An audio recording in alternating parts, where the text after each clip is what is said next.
రైతు సోదరులందరికీ నమస్కారం. రాష్ట్రంలో మూడవ విడత ఎన్నిక అనేది కూడా ఎన్నికలకు సంబంధించి కూడా 3 విడతలుగా విభజించారన్నమాట. రెండవ విడతగా చూసుకున్నట్టయితే మనకు కాంగ్రెస్ ప్రభుత్వం అనేది హవా అనేది కొనసాగింది. ఒకటో విడతలో కూడా మనకు బీఆర్ఎస్‌కును కాంగ్రెస్‌కే పోటాపోటీగా జరిగినాయన్నమాట.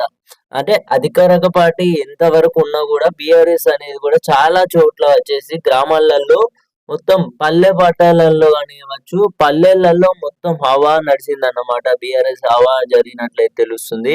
అయితే రాష్ట్రంలో ఇప్పటికే నాట్ల సీజన్ అనేది కూడా ప్రారంభమైందన్నమాట.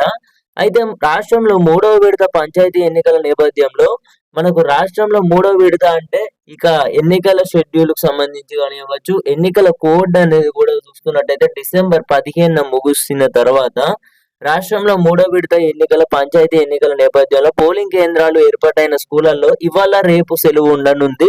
ఓటు వేసేందుకు వీలుగా ప్రభుత్వ, ప్రైవేటు ఉద్యోగులకు వేతనంతో కూడిన సెలవు ఇవ్వనున్నారు. కాగా మూడో విడత తుది విడతలో 4000 ప్లస్ ఈ సర్పంచ్ 36,434 వార్డు స్థానాలకు 394 సర్పంచ్ 7,000 ప్లస్ 916 వార్డులకు ఏకగ్రీవమయ్యాయి. దీంతో మిగిలిన స్థానాలకు రేపైతే పోలింగ్ అయితే జరగనుంది.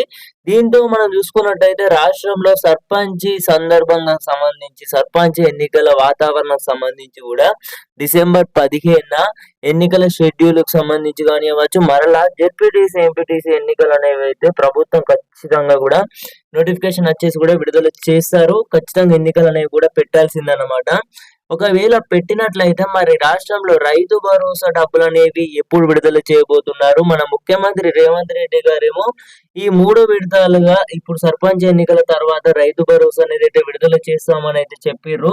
కానీ మాటలతో సరిపెట్టడం అయితే జరిగింది. సో, ఇప్పుడు చూసుకున్నట్టయితే మనకు జెడ్పీటీసీ, ఎంపీటీసీ స్థానిక సంస్థల ఎలక్షన్‌లు కూడా మనకు సర్పంచ్ ఎన్నికల తర్వాత జెడ్పీటీసీ, ఎంపీటీసీ ఎన్నికలకు సంబంధించి కూడా షెడ్యూల్ అనేది విడుదల చేయడం అనేది జరిగిందన్నమాట.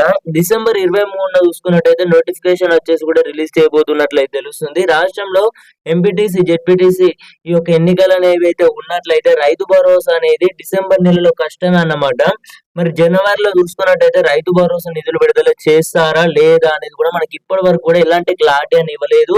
మన రేవంత్ రెడ్డి గారేమో రైతు భరోసా విషయంలో చూసుకున్నట్టయితే నిర్లక్ష్యం అయితే వద్దు. ఎందుకంటే ఇప్పటికే సర్పంచ్‌లు ఓడిపోవడానికి ప్రధానమైన కారణం మహిళలకు ఇస్తామని 2,500 రూపాయలు, అలాగే రైతు సోదరులు పగబట్టినట్టే చేస్తారన్నమాట. ఎందుకంటే రైతులు ఇప్పటికే చాలా వరకు అయితే నిర్లక్ష్యంతో ఉండడం అయితే జరిగింది. సో, ఇప్పటికే రేవంత్ రెడ్డి గారు కూడా స్పందించినట్లయితే తెలుస్తుందన్నమాట. రైతు భరోసా ఇవ్వకపోవడమే సర్పంచ్‌లు ఓడిపోతున్నారు అంటే